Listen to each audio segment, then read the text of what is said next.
அஸ்ஸலாமு அலைக்கும் வரஹ்மத்துல்லாஹி வபரகாத்துஹு. அன்பான இஸ்லாமிய நேயர்களே, அல்லாஹ்வினுடைய நல்லடியார்களே, கண்ணியமிக்க புண்ணியம் பூத்து குலுங்கக்கூடிய அருள் நிறைந்த மாதமான ரமலானுடைய மாதத்தில் நானும் நீங்களும் 10வது நோன்பை நோட்பதற்குரிய நோற்றவர்களாக இருக்கக்கூடிய இந்த சந்தர்ப்பம் எனக்கும் உங்களுக்கும் அல்லாஹ் விளங்கப்படுத்துகிற ஒரு ரமலானுடைய சங்கையை பற்றி, ஒரு நோன்பாளியினுடைய பெருமதியை பற்றி நாம் புரிந்து கொள்ள வேண்டும். அல்லாஹ்வுடைய பாதையில் அல்லாஹ் தஆலா அவனுடைய குர்ஆனில் அருமை ரசூல் ஸல்லல்லாஹு அலைஹி வஸல்லம் அவர்களுடைய பொன்மொழியில் குறிப்பிடுகின்ற ஒரு நோன்பாளியின் சிறப்பை பற்றி சொல்லும் போது அல்லாஹ்வுடைய தூதர் சொன்னார்கள், அந்த நோன்பாளி நோன்போடு இருந்து அல்லாஹ்விடத்தில் இறைஞ்சுகின்ற போது அவனுடைய இறைஞ்சுதலை அல்லாஹ் ஒரு நாளும் மறுக்காமல் ஏற்றுக்கொள்கிறான்.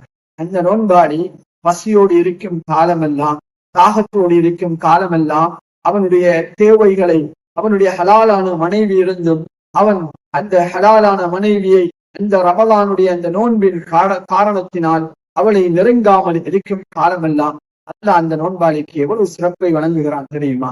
அல்லாஹ் சொல்கிறான், அவரை மன்னிப்பேன், அவருக்கு சொர்க்கம் கொடுப்பேன், அவருக்காக நான் சொர்க்கத்தை தயாரித்து வைத்திருக்கிறேன். அல்லாஹ் சொல்கிறான், ஒரு நோன்பாளியை நாளை மறுமையில் ரையான் என்கின்ற வாயிலின் மூலமாக நோன்பாளியை நாங்கள் அழைப்போம். அந்த நோன்பாளி அதனால் அந்த வாயிலின் மூலமாக அழைக்கப்படுவார்கள். இந்த நோன்பாளிகளை தவிர யாரும் அந்த வாயிலால் நுழைய மாட்டார்கள். அன்பானவர்களே, இந்த ஹதீஸ் வெறும் சாதாரணமான ஒரு ஹதீஸாக காணப்பட்டாலும் ஒரு மிக பெருமையான, நாங்கள் உள ரீதியாக நாங்கள் விளங்கிக் கொள்ளக்கூடிய ஒரு மிக முக்கியமான இபாதத். அல்லாஹ் அவனுடைய நோன்பாளிகளை பார்த்து அல்லாஹ் சொல்கிறான், என்னுடைய நோன்பாளிகளுக்கு அல்லாஹ் கொடுக்கின்ற மகத்துவத்தை சொல்கிறான். சொர்க்கத்தை கொடுப்பதாக, மன்னிப்பை வழங்குவதாக, நரகத்தின் விடுதலை கொடுப்பதாக, இத்துக்கும் மினன்னார் என்கின்ற நரக விடுதலை கொடுப்பதாக.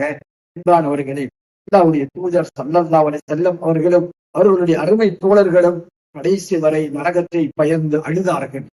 நரகத்திற்காக நான் நுழைந்து விடக் கூடாது என்பதற்காக என்ன இபாதத் செய்தாலும் அவனோட கடைசி நேரம் அழுகையில் முடிந்தது. காரணம், என்னுடைய ரப்பு என்னை நரகத்தில் போட்டு விட்டார், என்னுடைய நிலை என்ன என்பதை அவர்கள் தெரிந்து, அவர்கள் அதை அறியாமல் அழுது கண்ணீர் வடித்து அல்லாஹ்விடம் பிரார்த்திப்பார்கள்.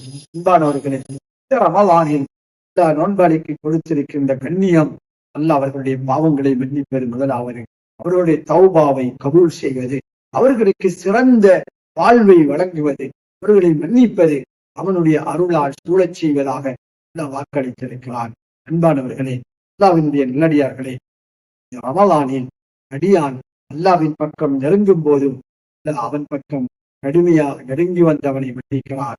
அன்பானவர்களே, இந்த ரமலான் இந்த நோன்பாளிகளுக்கு அல்லாஹ் கொடுத்திருக்கின்ற மகத்துவத்தை இந்த ரமலானில் அடைவதற்கு ஒவ்வொரு முஸ்லிமும், ஒவ்வொரு மூமினும் முயற்சி செய்யவில்லை என்றார், இந்த ரமலானை அடைந்து எந்த பிரயோசனமும் இல்லாதவர்களாக, எல்லாவற்றையும் இழந்தவர்களாக ஆய்விடுவோம் என்பதை மறந்து விடாமல் இந்த ரமலானின் நோன்பாளியாக கடைசி வரை இருக்க முயற்சி செய்வோம்.